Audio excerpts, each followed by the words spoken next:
Assalamualaikum warahmatullahi wabarakatuh. Bismillah, alhamdulillah, wassalatu wassalamu ala rasulillah wa ala alihi wa sahbihi wa mawala, amma ba'du.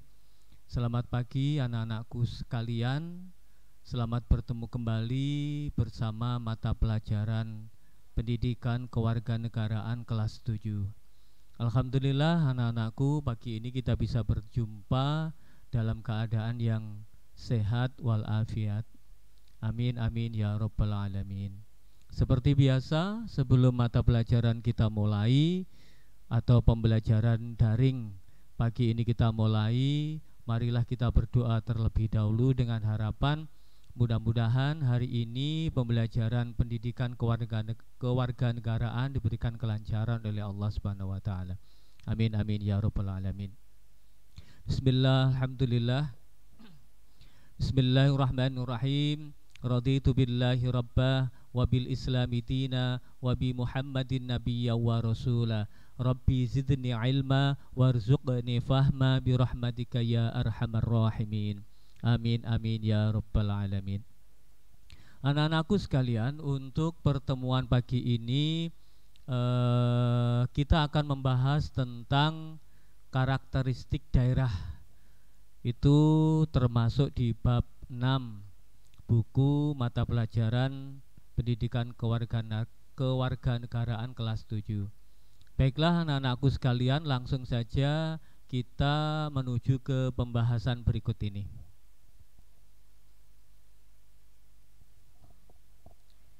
Baiklah anak-anakku sekalian, sekali lagi untuk pertemuan kali ini kita akan membahas tentang karakteristik daerah tempat tinggal dalam kerangka Negara Kesatuan Republik Indonesia. Anak-anakku sekalian, ini tetap ada hubungannya dengan bab kelima kemarin tentang kerjasama. Di bab 6 ini kita akan membahas tentang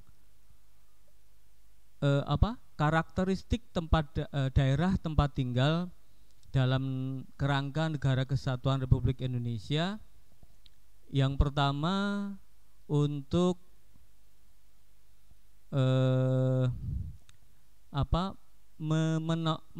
menampakkan atau menonjolkan ciri khas daerah-daerah tertentu. Seperti itu, tujuan pembelajaran mendukung karakteristik daerah tempat tinggalnya dalam kerangka Negara Kesatuan Republik Indonesia sebagai anugerah Tuhan Yang Maha Esa. Menampilkan karakteristik daerah tempat tinggalnya dalam kerangka Negara Kesatuan Republik Indonesia. Mengasosiasikan karakteristik daerah tempat tinggalnya dalam kerangka Negara Kesatuan Republik Indonesia dan mewujudkan karakteristik daerah tempat tinggalnya dalam kerangka Negara Kesatuan Republik Indonesia.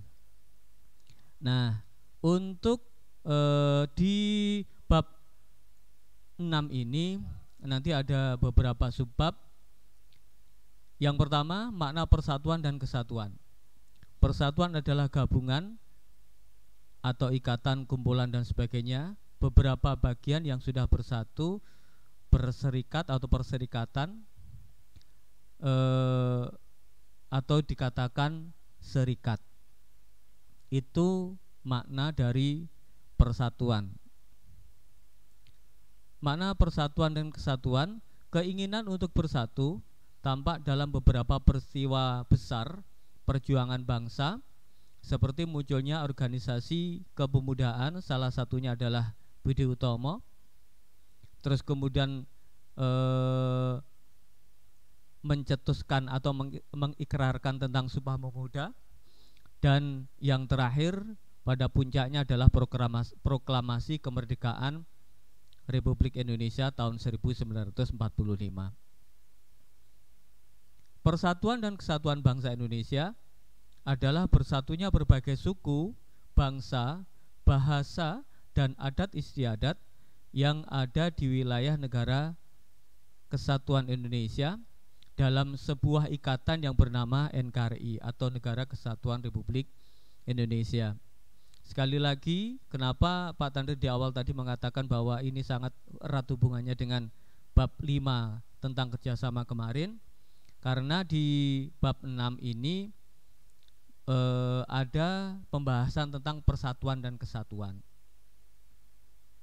Nah, persatuan dan kesatuan hubungannya dengan bab 5 kemarin tentang di Indonesia itu terdiri dari berbagai suku, berbagai bangsa, berbagai agama, adat istiadat yang menjadikan satu kesatuan terwujudnya Negara Kesatuan Republik Indonesia. Arti penting dalam pemahaman karakteristik daerah tempat tinggal. Kesimpulannya atau garis besarnya adalah perlawanan rakyat terhadap penjajah di berbagai daerah menjadi upaya bersama untuk terbebas dari penjajahan atau jajahan bangsa asing.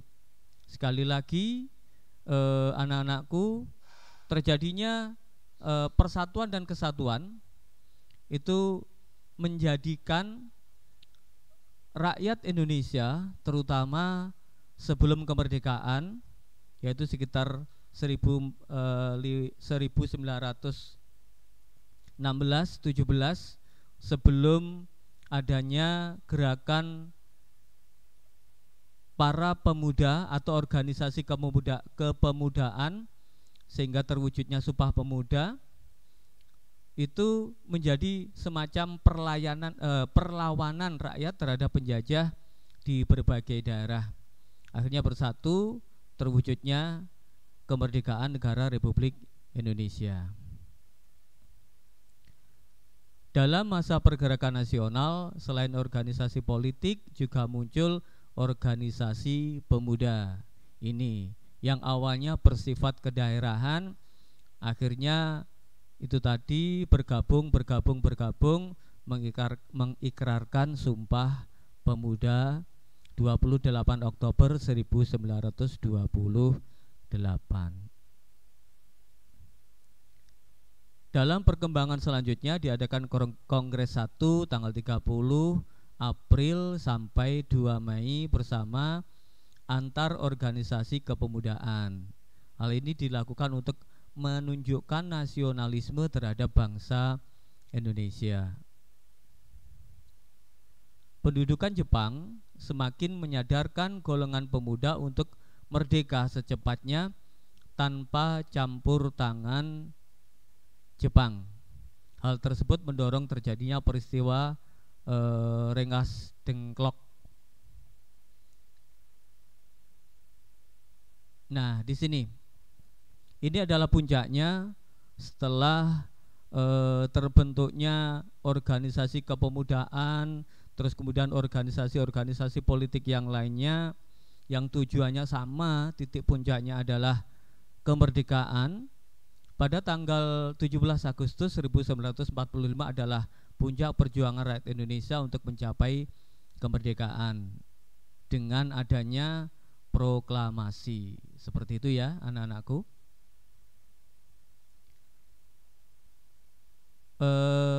Muhammad Yamin adalah salah satu tokoh yang menggagas ide mengenai pemerintah daerah dalam sidang BPUPKI tanggal 28 Mei tahun 1945. Ini adalah salah satu tokoh yang juga termasuk tokoh kepemudaan. Dalam arti penting dalam pemahaman karakteristik daerah tempat tinggal, dalam penyelenggaraan pemerintahan diterapkan sistem otonomi daerah, yaitu pemberian kewenangan kepada daerah untuk mengelola daerahnya masing-masing. Itu ya. Nah, di sini adanya pemahaman dan pemanfaatan fisik daerah dapat mengoptimalkan otonomi daerah. Jadi daerah berhak untuk mengatur perekonomian daerah masing-masing. Selanjutnya, kearifan lokal memiliki peran penting untuk membangun budaya masyarakat di suatu daerah. Berbagai nilai yang dianut juga dapat menggambarkan martabat dan budaya masyarakat setempat. Yang subbab yang ketiga yaitu mempertahankan persatuan dan kesatuan Indonesia. Sekali lagi, kalau awalnya berjuang atau menginginkan kemerdekaan, tetapi perjuangannya itu secara kedaerahan, jadi daerah tertentu berjuang sendiri, terus kemudian sekitar tahun 1916-17 itu muncul pergerakan kepemudaan sampai akhirnya tercetusnya Sumpah Pemuda. Itu merupakan ikrar organisasi kepemudaan untuk menyatukan keinginan bersama, yaitu terwujudnya Negara Kesatuan Republik Indonesia. Tetapi setelah merdeka, tugas kita adalah mempertahankan persatuan dan kesatuan Indonesia.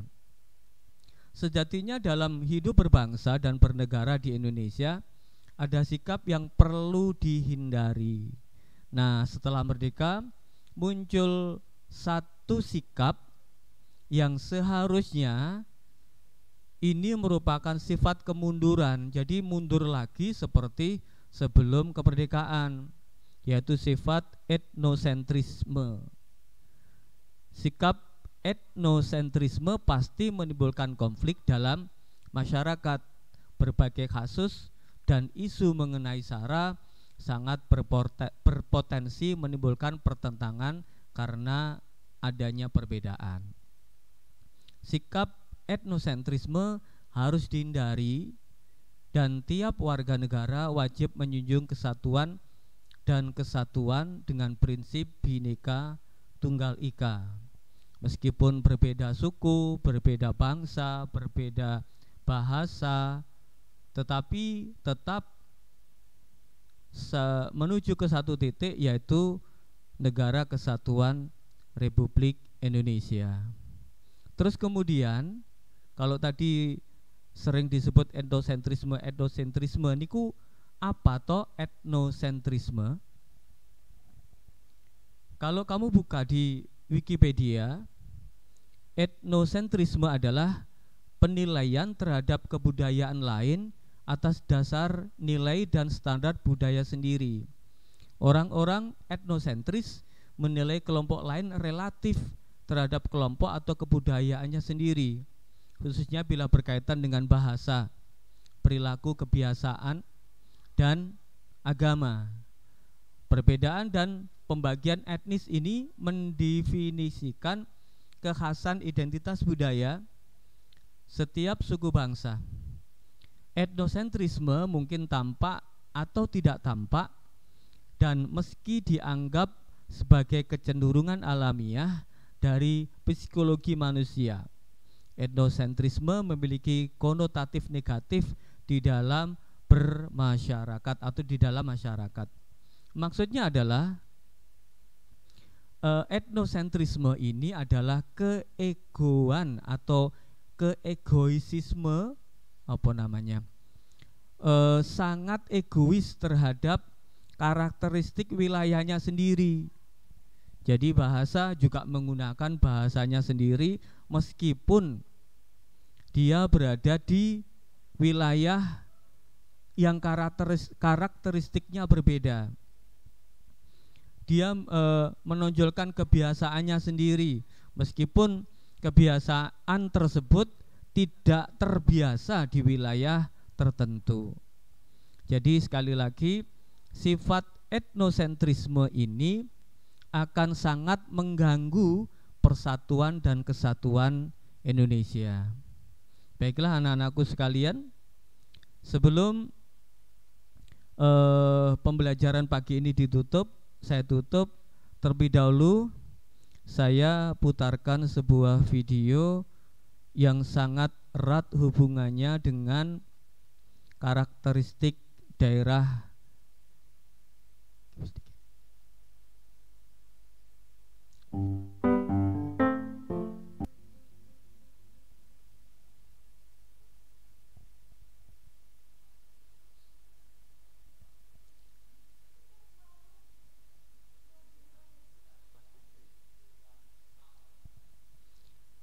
Baiklah, berikut ini adalah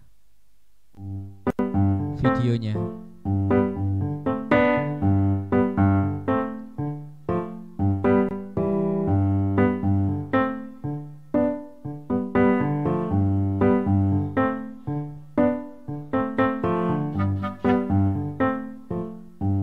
Disimak ya anak-anakku.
Baiklah, berikut tersebut adalah videonya, bisa nanti sekali lagi sebagai bahan pendamping untuk pembelajaran pagi ini.